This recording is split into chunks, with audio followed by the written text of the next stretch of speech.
racing aluminium rear hub knuckle arm 2 degree for my Tamiya TT01, and I just wanted to show you how you can get the bearings in the actual knuckle, because the first one I did, I found it quite hard. The second one, put that in there. Oh, actually, sorry. First, you sit your bearings loose, kind of on the ends. Put that there.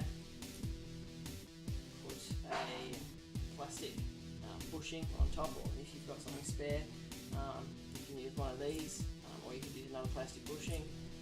Put that on there. Put your nut on,